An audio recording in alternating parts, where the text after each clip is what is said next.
diga forte, bendito é o que vem, em nome do Senhor. Diga assim, bendito é o que vem, com a igreja do Novo Testamento. Senhor, é uma honra ter irmãos como esse aqui conosco. Nós somos tão pequenos, tão simples, tão beginners, tão pioneirinhos aqui, começando tudo.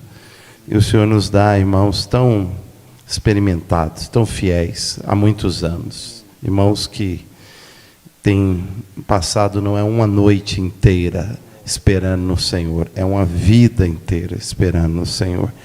E a gente sabe o valor disso. Pelo menos a gente tem descoberto um pouco mais o valor disso. E eu te louvo, Senhor, por o Senhor poder nos dar a comunhão com o Robert Lai. Eu abençoo a casa dele, a esposa, a saúde dele, os filhos, o ministério que o Senhor deu para ele. Dê a ele para que ele possa ver os frutos do seu trabalho de décadas sendo fiel. Ó Deus, em nome de Jesus, honra, e que esse movimento que está nascendo, ó Deus, de famílias, de igrejas, de presbitérios, de apóstolos, que estão aqui, ó Deus, recebendo dele a fundamentação, como foi lá no final da década de 90. A gente esteve lá com ele, Senhor, recebendo fundamentação. A gente saiu dali para os 4 cantos do planeta, plantando igrejas em células. Senhor, estamos aqui de novo. Parece que a vida é cheia de ciclos, cheia de cíclicos que se renovam. E a gente está aqui também de novo começando, recomeçando. E aqui está o teu filho para mandar fundamentação para nós. Nós cremos, Senhor, que junto contigo podemos de novo ir para os 4 cantos do planeta, com igrejas do Novo Testamento, da cultura, do estilo, em nome de Jesus, amém. Obrigado, pastor. Que a graça e a paz do nosso Senhor Jesus Cristo continue sendo multiplicada a todos nós, amém? Quem já foi abençoado com louvor, o testemunho da irmã, não é? Que coisa linda, quando o povo de Deus pode se reunir, quando o povo de Deus pode louvar, quando o povo de Deus pode clamar ao Senhor, não é? Que bom, estou contente de poder estar com vocês aqui de novo. E comigo está a parte melhor de nós dois, que é a minha esposa, a Alzira. Fica em pé, Alzira.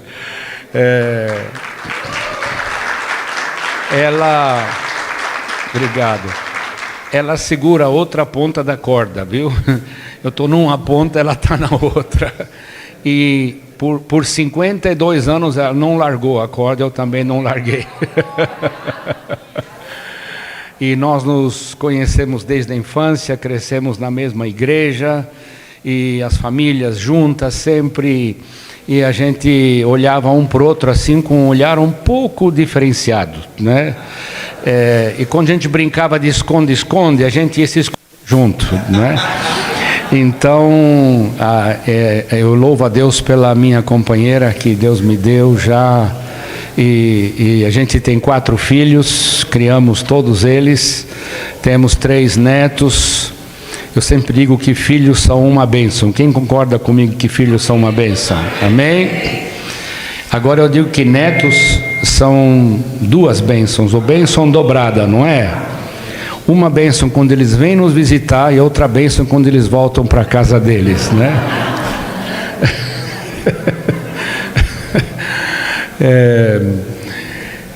Mas é muito bom. Família é de Deus, não é? Família é de Deus. E ela foi instituída por Deus. Mas o inferno não gosta, o inimigo não gosta da convivência familiar, não é? E nós estamos vivendo nos últimos tempos, irmãos, onde o ataque à família é muito forte, não é? Vocês sabem disso, as redes de televisão, as novelas, não é? Nas escolas, as nossas universidades no Brasil são aparelhadas, não é, com uma ideologia que é contra a família, uma ideologia contrária aos valores e aos padrões, não é, cristãos criados por Deus. E é por isso que firmes. Nós temos que ficar firmes. Vira para o teu vizinho e fala: fica firme, irmão. Continua dizendo para ele: não entrega a rapadura, não.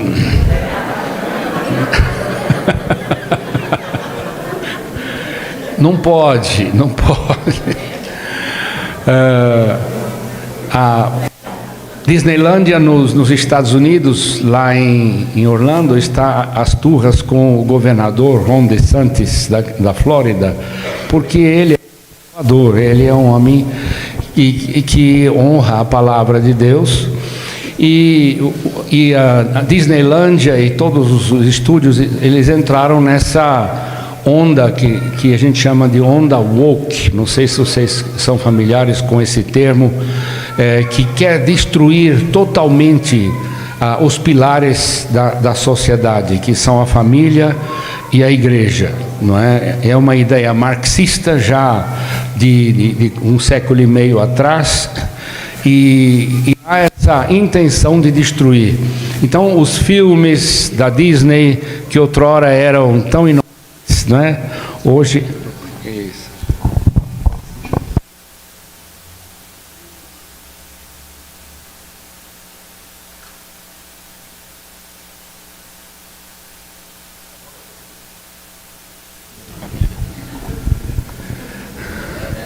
Troca a pilha, minha filha. Os antigos sabem do que eu falei agora. Era um comercial que tinha há 30, 40 anos atrás. Troca a pilha, minha filha. Não é da época da maioria de vocês. Então, os filmes da Disney começaram a colocar a Cinderela como uma homossexual, não é? O Peter Pan era um gay e assim por diante. Então o povo americano reagiu, e não só o povo americano, mas muitas pessoas ao redor do mundo. O que aconteceu? Trocaram o diretor da Disney Studios. Hoje voltou o diretor antigo. Agora sim, meu filho, agora deu. Então, nós precisamos, como crentes, nos manter vigilantes, certo? Temos que ficar vigilantes em oração, com as nossas famílias, com os nossos filhos, com os nossos netos, não é? Não deixe a correria do dia a dia atrapalhar o seu relacionamento com a esposa, com o marido, com os filhos, não é? Não deixe a correria, na verdade, atrapalhar aquele ambiente gostoso que precisamos formar como família. Amém? Então, eu não vim aqui para falar sobre família, mas já que o Espírito Santo dirigiu assim algumas palavras, não é? sobre a família. O que eu queria compartilhar com vocês hoje, é algo muito importante. É a base da igreja do Novo Testamento. É a essência da igreja do Novo Testamento. E eu quero dizer que Jesus foi assim muito claro. Ele disse em Mateus 18, 19 e 20, não é? Onde 2 ou 3 estiverem reunidos em meu nome, eu vou estar entre eles. Então, na verdade, nós temos uma promessa de que números não é a coisa mais importante. Alguém já disse isso hoje aqui, acho que foi o pastor, né? Que números, a questão de crescimento, e número. Muita gente se magoou, muitos líderes de células se cansaram por causa dessa pressão constante de performance, né? de gerar números. Irmãos, deixa eu dizer uma coisa para vocês. Quando nós chegarmos lá em cima, não vai ser perguntado números, mas vai ser perguntado: você foi fiel? Você foi fiel? Não é? E quando eu falo a pastores, às vezes eu falo para os pastores, muitos pastores, existe uma cultura, não só no Brasil, eu conheço outros países também, de o pastor querer ser pastor de uma mega igreja, uma igreja grande, uma igreja que tem dinheiro, não é? Uma igreja que tem pessoas, uma igreja que tem possibilidades, uma igreja que pode comprar um telão de LED do tamanho dessa parede aqui, não é? E que pode influenciar. Gente, não são os números, mas é a nossa fidelidade. É a nossa fidelidade, não é? Que importa. Se a igreja é grande, é pequena, não sou contra igrejas grandes, não. Elas têm o seu lugar, não é? Elas têm o seu lugar. Mas não são elas que vão salvar e vão ganhar o mundo para Jesus. Não é? Não são elas. São os pequenos grupos, as igrejas nas casas. Elas é que vão transformar a sociedade. Amém? Elas vão transformar, uma por uma. É só você ler Atos capítulo 2, capítulo 5, você vê a dinâmica da igreja, não é? Eles estavam juntos em oração, eles comiam junto, eles tomavam a ceia juntos.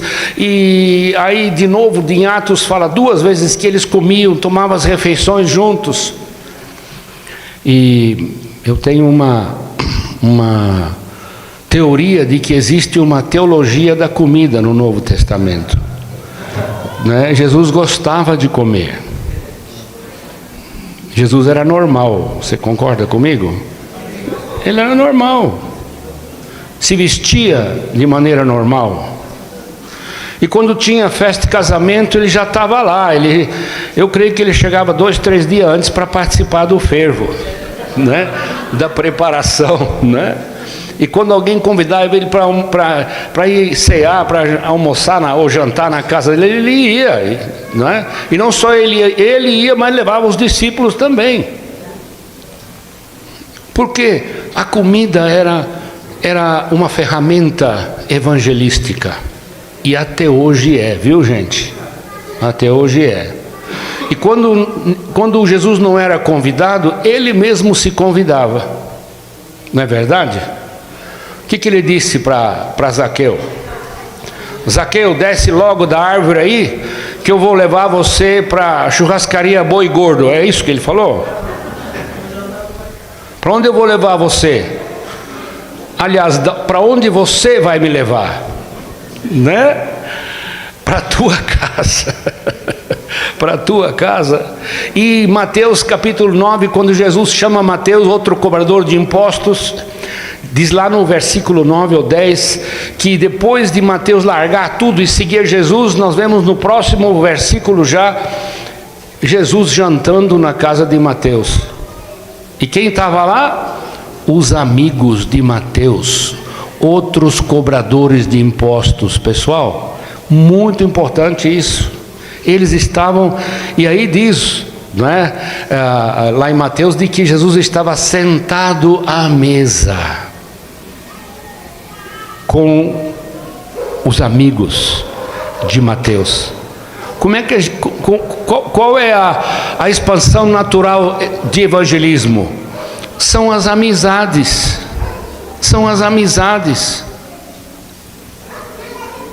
Não são campanhas, não são discursos, sermões. A estatística nos mostra que é menos de 2% de pessoas que se convertem por um sermão ou por uma evangelização. 95, pelo menos 98% das pessoas se convertem por amigos. Quem foi ganho por um amigo aqui? Ou mãe, ou pai, ou tio, ou tia, avó, avô. Olha aí, ó, está aí a prova, né? Amizade é a chave. Os relacionamentos é a chave do crescimento da igreja, né? É isso que nós temos que fazer.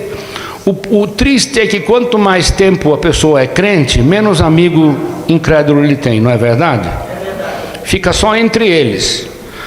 O membro da igreja tem um aniversário, quem que ele convida para a festinha de aniversário? Outro membro da igreja, amigo dele. E na célula, muitas vezes é assim também, não é só o pessoal da célula. Gente, aproveita as oportunidades de aniversário, de festinhas, de fazer um piquenique, fazer uma picanha.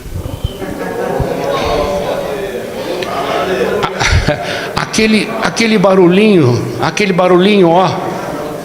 aquele barulhinho, tss, tss, tss, quando a gordura pinga na brasa, não faz assim? Tss, tss, não é?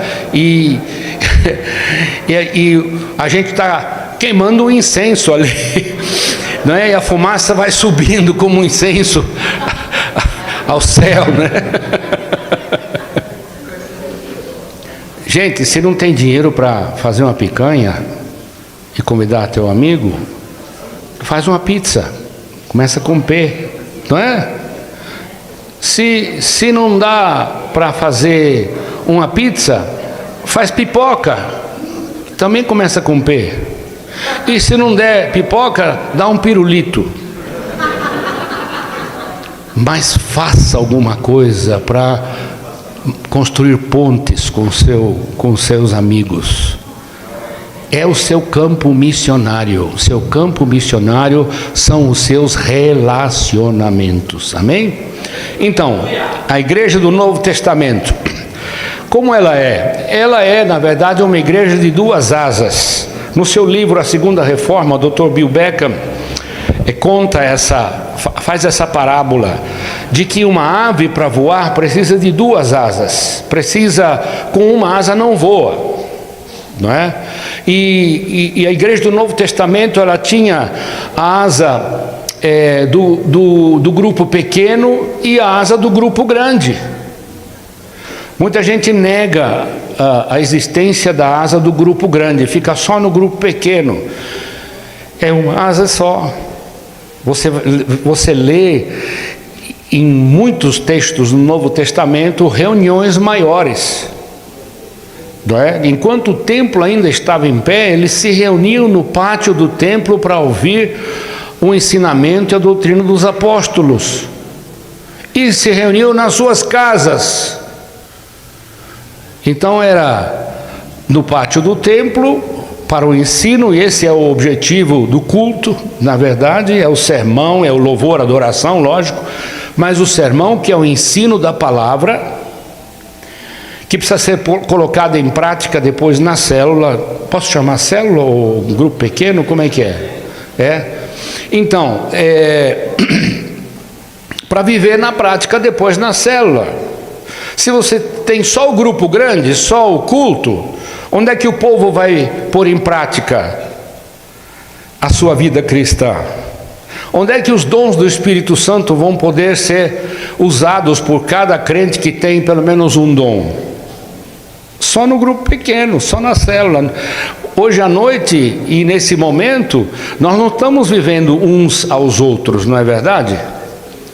Agora, nesse momento, nós estamos vivendo um aos outros. E o Novo Testamento é uns aos outros. Então, você precisa do grupo grande, você precisa do grupo pequeno, para haver equilíbrio. Os dois não competem um com o outro, os dois se complementam. Os dois se complementam. Aquilo que é ensinado, pregado no culto, precisa ser vivido e aplicado no grupo pequeno. Então, você tem ainda os 7 subsistemas da vida de uma célula.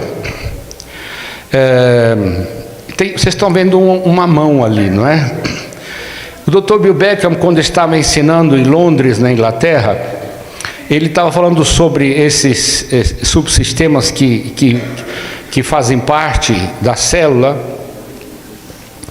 E um médico especialista em cirurgia da mão estava tomando nota. E quando ele chegou em casa, ele viu aquela lista e começou a relacionar cada um dos itens com um dedo da mão.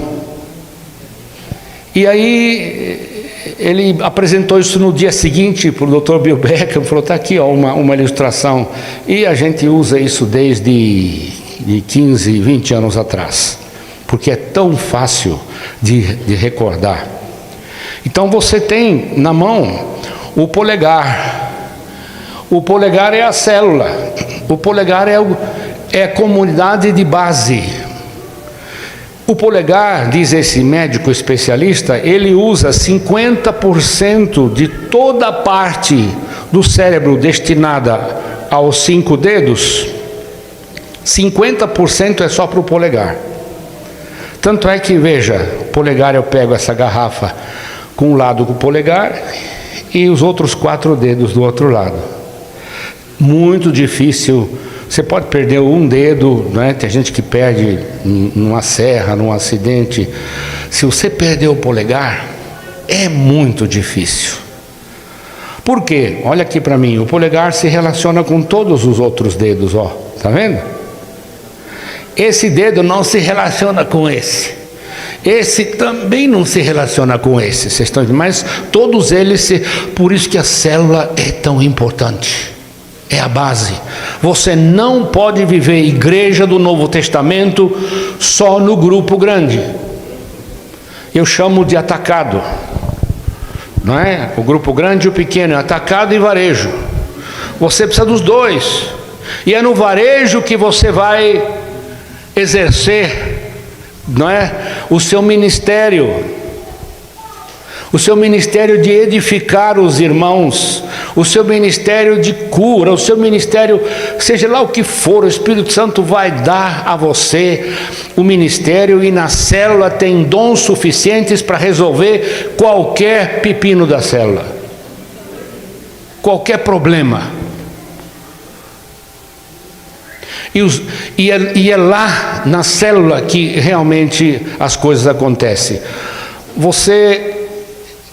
Sem célula você não consegue viver igreja. É como um trem querer andar sem trilhos. O trem foi feito para andar, para rolar em cima dos trilhos. Tira ele dos trilhos, ele descarrilha e não anda mais.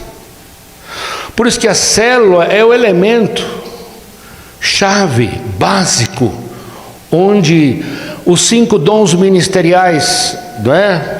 5 ministérios se desenvolvem, é na célula.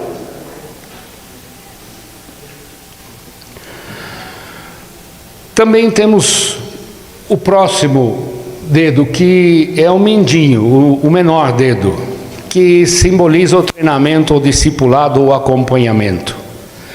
Veja, os pequeninos, os novos convertidos, onde é que eles vão crescer? Olha aqui, ó, onde é que eles vão crescer? Na célula. Está vendo como se relaciona com a célula? É lá que eles vão crescer.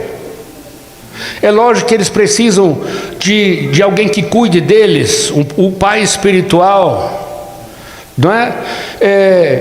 Eu ganho alguém para Jesus, quem é que vai cuidar dessa pessoa? Sou eu, não é o pastor, não é o líder da célula que cuida. Sou eu. Junto com a minha tríade, com a minha microcélula, não é? Pastor Bill Beckham, eu tenho um PowerPoint do pastor Bill Beckham do ano 2002 ou 2003, uma coisa, onde ele fala da microcélula, das tríades, que são tão importantes, não é? É uma subdivisão dentro da célula, o pastor Edileu está falando isso, não é? Para que haja crescimento. Por isso que os pequenos precisam ser acompanhados, e a célula é o ambiente de crescimento deles. Só o culto não dá certo, uma classe também não dá certo. Uma classe tem um professor, onde um fala e os outros ouvem. Na célula há compartilhamento. E na microcélula, então, na Havruta, como o pastor Edileu diz, há o compartilhamento. Precisa desse acompanhamento. Aí temos ainda o dedo anelar. O dedo anelar é o dedo onde está o anel. Há 52 anos atrás, a Alzira colocou esse anel no meu dedo. E eu presto contas a ela desde então. E ela presta contas a mim. Por isso que nosso casamento está em pé. E está cada dia melhor, viu, gente? Está cada dia melhor. Porque muita gente fala, não, o amor vai se acabando. O amor vai se acabando. O amor vai esfriando. Aí vem as pessoas falar com a gente no aconselhamento: pastor, eu não amo mais o meu marido, ou eu não amo mais a minha esposa. Pastor, eu tenho o direito de ser feliz. Com quem? Com outra pessoa? Deus é fiel, gente. Lógico que temos diferenças, são duas pessoas diferentes. E lógico, quanto mais próxima a criação, quanto mais próxima a cultura, melhor para se entender, não é verdade? Mas Deus nos ajusta. Deus nos ajusta. E prestação de contas é vital no corpo de Cristo, na igreja do Novo Testamento. Sabe onde começou a prestação de contas? Lá no primeiro assassinato. Qual foi a pergunta que Deus fez para Caim? Qual foi? Onde está o teu irmão? Não é? Onde está o teu irmão? Qual foi a resposta de Caim? Quem sabe qual foi a resposta de Caim? Por acaso sou eu guarda do meu irmão? O texto bíblico não fala, mas eu creio que a resposta de Deus para ele foi: sim, eu criei vocês para guardar um ao outro, seu sem vergonha.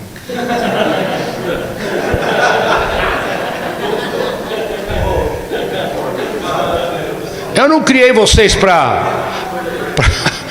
um matar o outro. Né? Eu criei vocês para cuidar um do outro. Eu sou responsável pelo bem-estar do meu irmão na célula, na avruta. Eu sou responsável. Você é responsável por mim. Precisa haver essa troca de responsabilidade.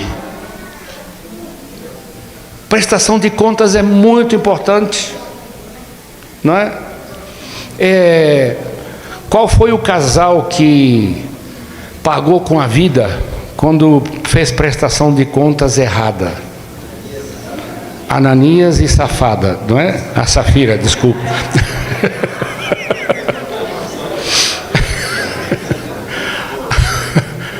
Desculpe, eu vou me comportar melhor, tá?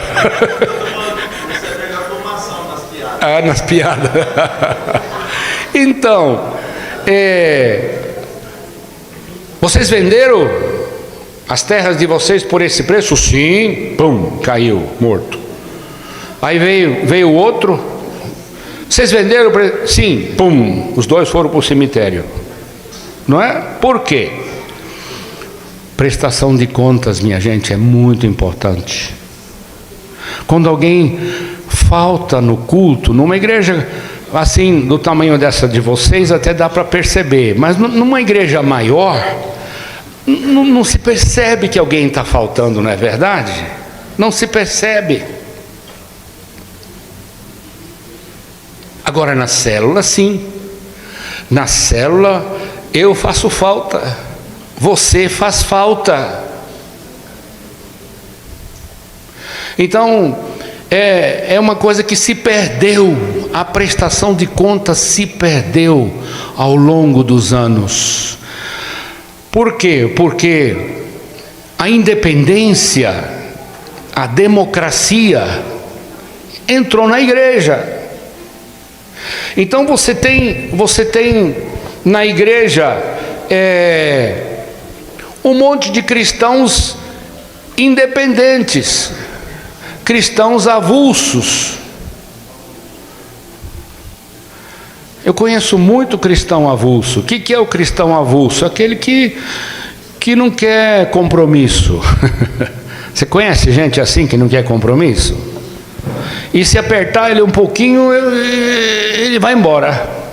Vai para outra igreja. Vai para outra igreja e normalmente vai para uma igreja maior, viu, gente? Não vai para uma igreja menor, não. Porque na igreja menor ele sabe que vai ter que se mexer, não é? Vai para uma igreja maior, senta no meio daquela multidão, cruza os braços e louva ao Senhor, e agradece ao Senhor por sua vida, vai embora e acabou. Vocês estão entendendo? Volta para casa, vai para o seu trabalho, domingo ele está lá de volta, não é? Sem compromisso, não presta contas a ninguém. Você sabia que sem prestação de contas não há crescimento espiritual? Não há crescimento espiritual sem prestação de contas. Por isso que a microcélula é tão importante, porque lá nós ajudamos um ao outro, e quando um cai, o outro levanta, quando um está com problema, o outro vem. Há uma interdependência. Eu preguei uma vez na nossa igreja, há uns 30 anos atrás, na Semana da Pátria, um sermão cujo tema foi independência é morte. Qual foi a frase de Dom Pedro? Independência ou morte? No corpo de Cristo, independência é morte. A pessoa morre. Ela morre. Então, temos que estar juntos, temos que estar atrelados, temos que estar ligados uns aos outros. Porque aí o diabo não tem como entrar, não é? Não tem como atacar. Ele pode atacar, mas nós estamos protegidos uns pelos outros. Vocês dois, vem para cá rapidinho. Vocês dois aqui para cá rapidinho. Você, irmão, também rapidinho. Aqui para cima, faz um círculo aqui. Veja só. Faz um círculo e mantém uns 10 centímetros longe um de cada um. Não dá as mãos, não. Estou pedindo para mim fazer o L. Não. Assim. Olha aí. Esse não vai fazer o L. Também não vou. Não. Bom, eu ia falar uma coisa, mas não vou mais. Eu vou ter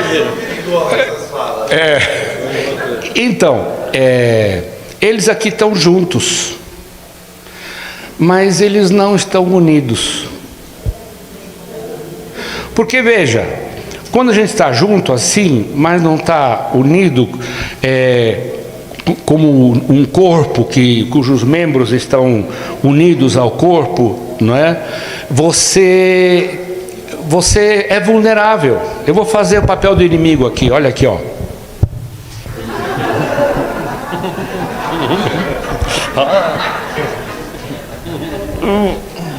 Viu como é fácil de entrar nesse grupo que só tá junto. Agora vocês fazem assim, se fecham aí. Agora veja o inimigo se ele vai conseguir entrar.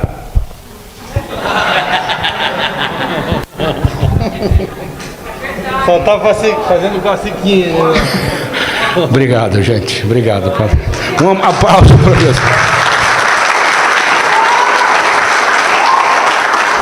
Então,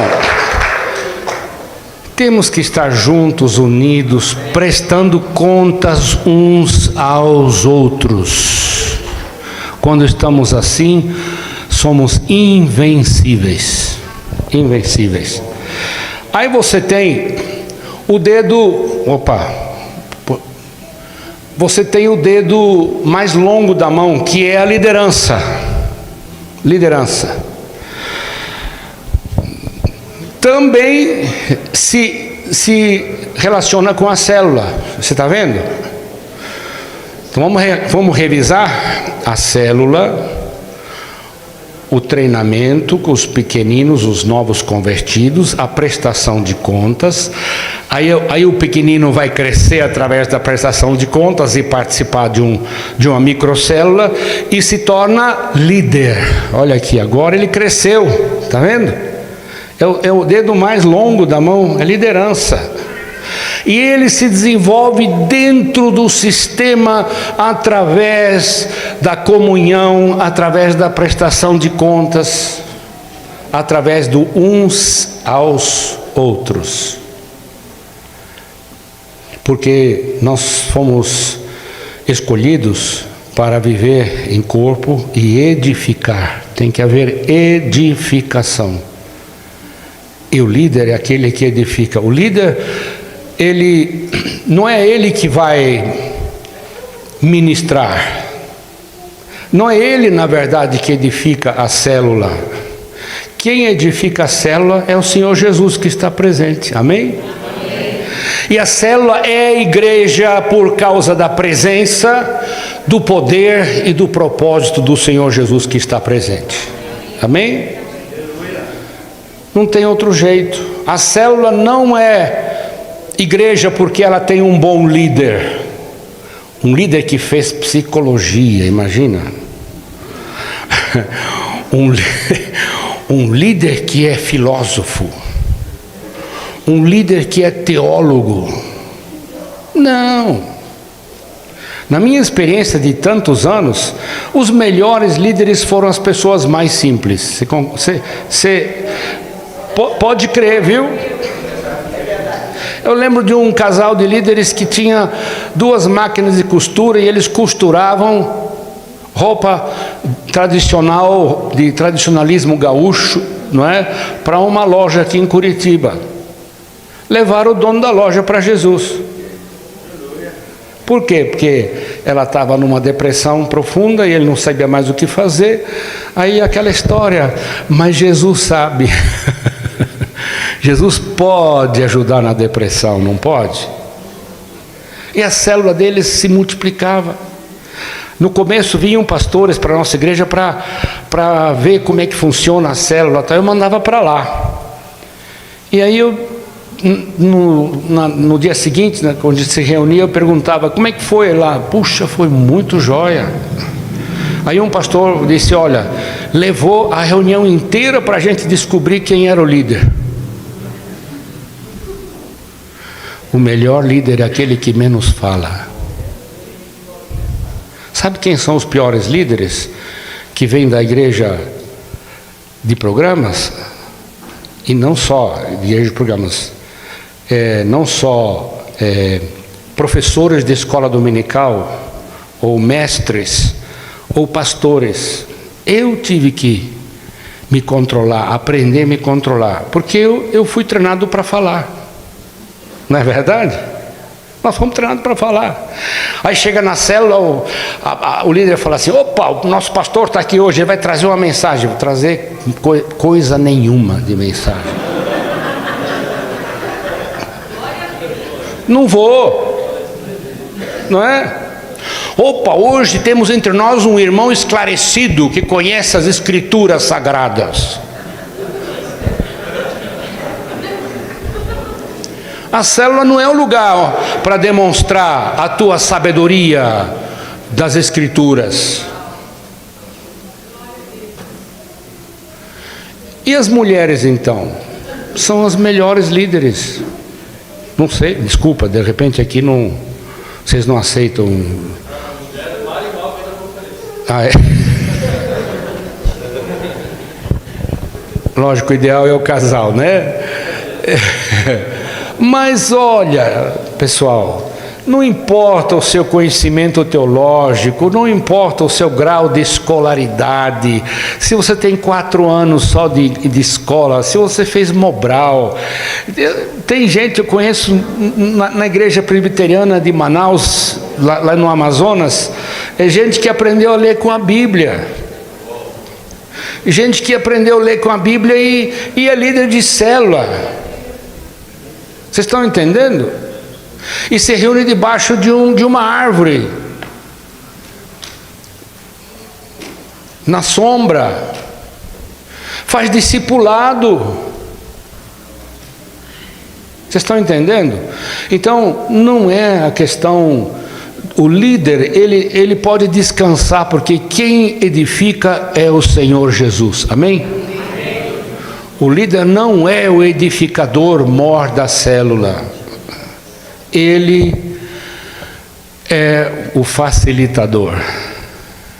O facilitador. Ele cuida para a coisa não desandar. Vocês estão entendendo? Porque toda célula tem pelo menos 2 papagaios, não tem? Ou 3, que ficam o tempo todo. O tempo todo. E é sempre a mesma história, não é verdade? Veja. E assim como tem pelo menos 2 papagaios na célula, tem uma meia dúzia de coruja. Qual é a característica da coruja? A coruja, ela fica assim, ó.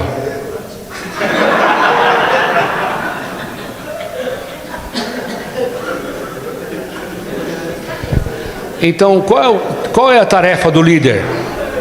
Calar o bico dos papagaios e fazer as corujas falar. Não é verdade? Não é verdade?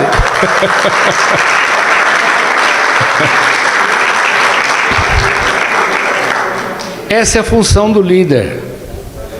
Ele tem maturidade para isso. Fala, irmão, depois a gente conversa sobre isso, tá? Alguém mais? Vocês estão entendendo? Assim, bem de leve. Com muito tato, não é? Então, qual é o próximo? É o indicador, que é o evangelismo. Olha, eu aponto o caminho da salvação. Jesus é o caminho. Célula, escuta o que eu vou falar agora. Célula que não evangeliza, fossiliza. Vira fóssil. Sabe o que é um fóssil?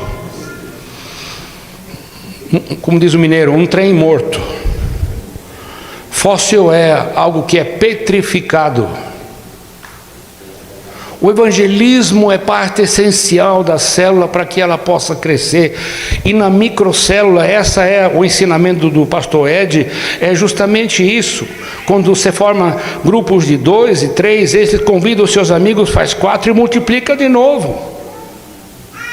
E a multiplicação celular vem através do evangelismo. Não é através de pescar crente de outra igreja para trazer para a tua célula. Aliás, eu tenho uma reserva. Crente de outra igreja, quando vem para a tua célula, só é bucha de canhão. Não é? Só é bucha de canhão. Ele só atrapalha. Mas na minha igreja não faz assim não. Na minha igreja não é assim. Mas esse líder é fraco. Vocês já ouviram alguém falar que o líder é fraco? Esse líder, sabe, não estou gostando. Então por que você veio? Não é? Devia ter ficado em casa. Vai para a tua igreja. Não vem incomodar aqui. Não é? Então, evangelismo não é trazer crente de outra igreja para a tua célula, nem para a igreja. Evangelismo são os teus amigos, teus relacionamentos. A gente usa um termo no grego chamado oikos. Oikos significa as pessoas do seu entorno. Quando Paulo e Silas saíram da cadeia e o carcereiro levou eles para a casa dele, ele lavou as feridas dele. Diz que antes disso, Paulo na cadeia, quando deu o terremoto, o carcereiro ia se matar, ia se suicidar. Paulo falou, não, estamos todo mundo aqui. Senhores, ele fez a pergunta, o que preciso fazer para ser salvo? Qual foi a resposta de Paulo? Crê no Senhor Jesus Cristo e será salvo tu e o teu oikos. Todas as pessoas do seu círculo de amizades, não só da casa física, família física, mas as pessoas da sua sociedade. Eu vou repetir de novo. Normalmente, quem mais ganha pessoas para Jesus é crente novo, não é verdade? O crente novo, ele é entusiasmado. O crente novo, ele pula, ele dá glória, dá aleluia, diz amém até na hora errada. Não é verdade? Por quê? Porque ele está no fogo. Ele está no fogo. Aí chega o crente velho assim, ó, olhando assim, logo logo ele fica normal. Logo logo ele fica anormal, como os outros crentes velhos que não produzem nada, não ganham ninguém para Jesus, não discipulam ninguém, gostam de murmurar, porque vocês estão entendendo? Não pode. O crente novo, ele é destemido, ele anda na rua, falando até sozinho, ele encontra um poste elétrico e começa a evangelizar o poste elétrico, se brincar. De tão entusiasmado ele está. A estatística mostra e prova que o crescimento das igrejas em 80% é de crentes novos que trouxeram seus amigos. E porque os amigos viram a mudança na vida dele. Não é? O pastor Ben Wong lá da China conta uma história aqui. Eles evangelizam as pessoas do porto. E Hong Kong acho que é o segundo maior porto do mundo em volume de containers, né? E eles trabalham com os estivadores, que é gente da pior espécie, só fala palavrão, vocês estão entendendo? Aí fizeram um grupo pequeno e começaram a trabalhar com eles, e no Natal ele fez assim um questionamento, né? Que aconteceu de bom para vocês nesse ano?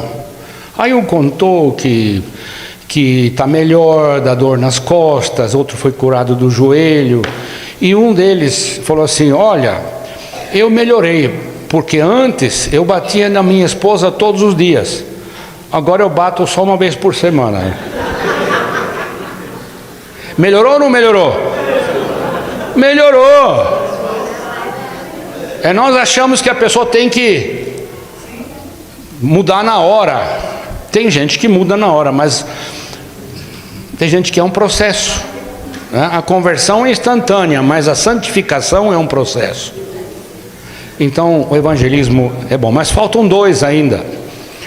Você vê aqui, olha aqui, ó, a célula, o treinamento dos novos convertidos acontece na célula, a prestação de contas acontece na célula, o crescimento e maturidade para a liderança acontece na célula, e o evangelismo também acontece na célula. Mas tem um elemento muito importante ainda, que é Cristo no centro, na palma da mão. Não é? Quando Cristo está presente, toda a plenitude da Trindade está presente, Pai, Filho e Espírito Santo, formando essa grande família. Não é? Olha aqui, ó, Cristo no centro rege toda a mão, todos os dedos, inclusive o polegar, a célula, não é? Muito importante isso. O centro da célula não é o líder, não é o pastor da igreja, é Jesus Cristo. Cristo é o centro. Mas falta uma coisa ainda. Qual é? Dá uma olhadinha. Olha aí, ó. O que vocês estão vendo aí? Falta a morte. A morte. Gente, eu sei que é triste terminar com a morte. Não é verdade? Mas no crente, na vida cristã, quanto mais morto você estiver para teu ego, para tua carne, mais você tem chance de crescer espiritualmente. Amém? Tem que morrer. Tem que morrer. Não tem coisa pior do que numa célula ter 1 ou 2 crentes vivos. Porque eles só dão um problema. Eu lembro lá no começo, quando a gente começou a implantar as células, tinha alguns líderes que diziam: olha, eu estou desanimando porque tem pessoas na minha célula que só dão problema. E a gente falou sobre isso, sobre a morte. Eu falei: sabe o que? Faz o seguinte, faz um cartaz, pega uma cartolina, corta assim, escreve com letras grandes assim: morra. Aí você pega essa cartolina e deixa do teu lado ali. Na reunião da célula, quando o cabra começa a nhenhenhê, mamamã, detalhe, não sei o que lá, reclamar, você pega o cartaz e mostra para ele: morra. E convida ele para vir para frente, para se ajoelhar, que nós vamos celebrar a morte dele agora, nesse instante. Porque você não morreu ainda.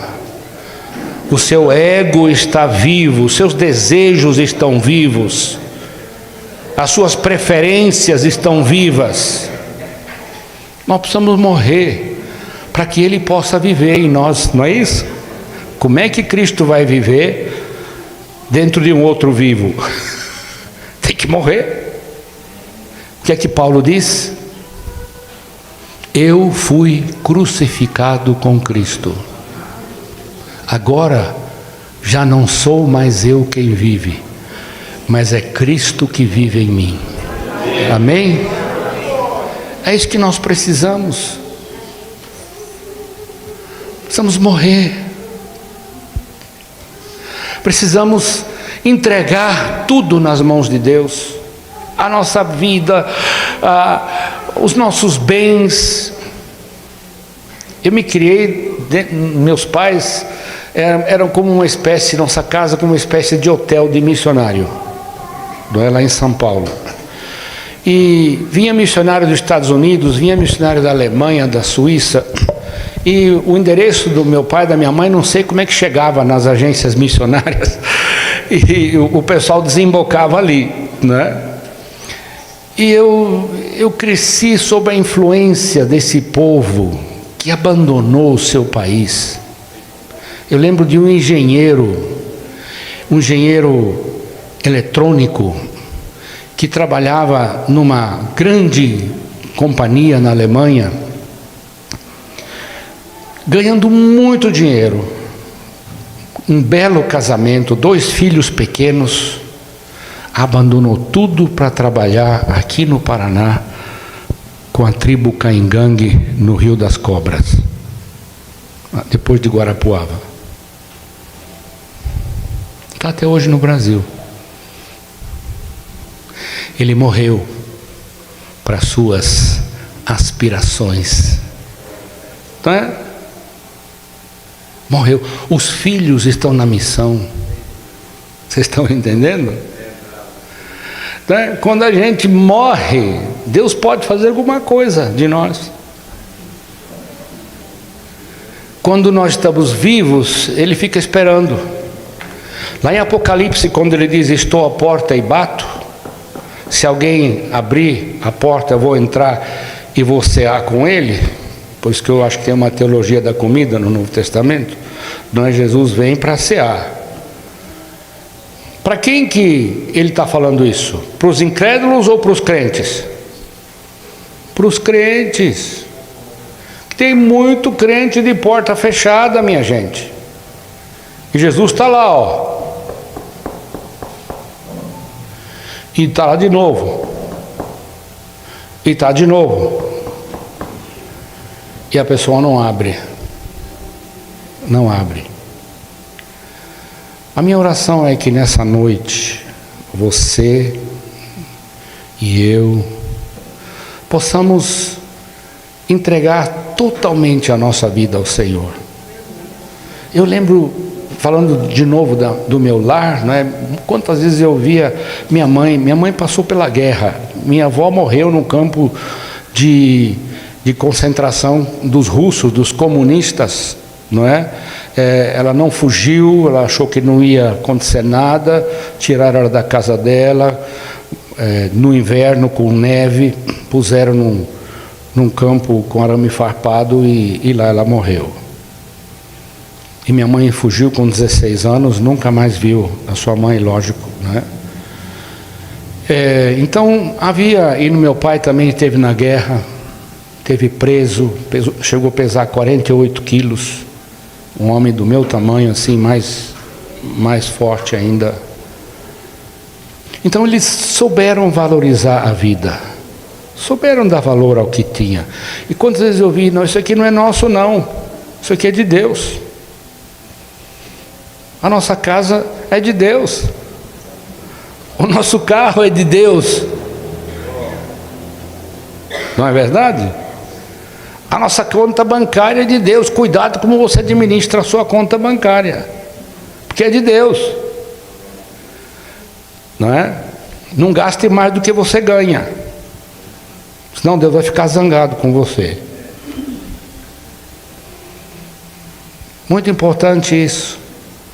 Nossos jovens foram a um congresso em Foz do Iguaçu e faltou um carro. Aí eu falei para um dos jovens, assim, um rapaz bem consciente, cabeça, né? Eu falei, você dirigiria o carro? Olha, eu fico assim, eu sei que você sabe dirigir bem, você é cuidadoso. Pega o carro e leva, enche com os jovens e leva para Foz do Iguaçu. Mas o senhor vai emprestar o carro? Eu falei, eu não vou emprestar o meu carro, porque o carro é de Deus. Agora, você cuida porque o carro é de Deus.